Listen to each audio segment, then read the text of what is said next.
What is the argument that you get in the halls of Congress against declaring these cartels as a terrorist organization? Like, what's the justification to not do that?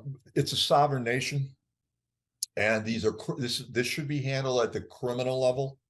And then, so my counter to that would be: have you examined their criminal justice system in Mexico? It's ridiculous.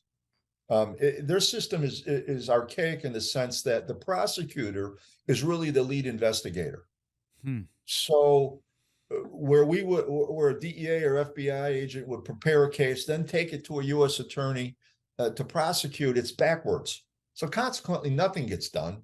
And what you find the cops or the investigators so frustrated that nothing seems to get done and doesn't get done in the system. And the Department of Justice has spent millions trying to educate them on how they could do this, but that's been a bust.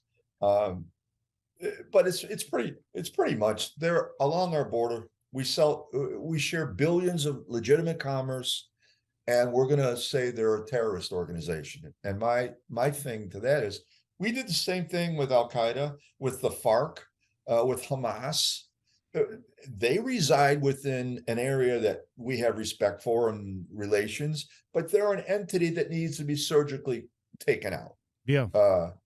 It's like And cancer. You could address it from the perspective of removing the dangerous and insidious portions, but you're trying to allow the organism to live and actually thrive without it. Right, right. I mean, and they would say to me, "Well, you know who this guy is? Go get him." Are you from Mars? You just told me that's a sovereign country. We can't operate there. It's. I wish they would have So, given us those rules of engagement. My old job. Oh, you know where he's at. Just go oh, get him. Oh, okay. That's all I need.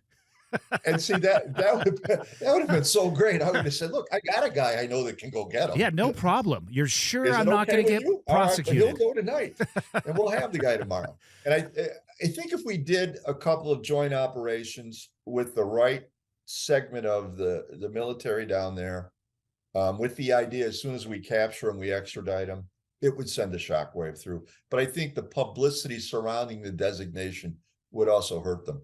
It really would hurt them. I was the boss in Chicago, and we did something that I don't know what I came up with this crazy idea.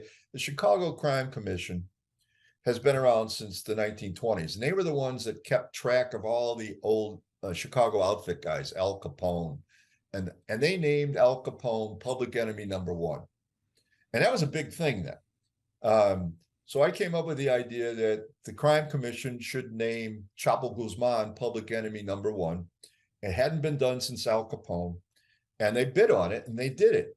And we held a press conference, and there were 200 media outlets there, many of them from overseas, because all they think about is Chicago, bang, bang, shoot everybody up. But what it did, unbeknownst to me, it angered legitimate Mexican-based businesses that were operating in the United States. They were embarrassed.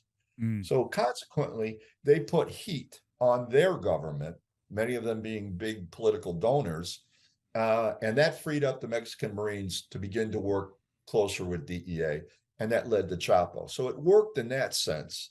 But I do think there's a lot of public pressure that could be put on them.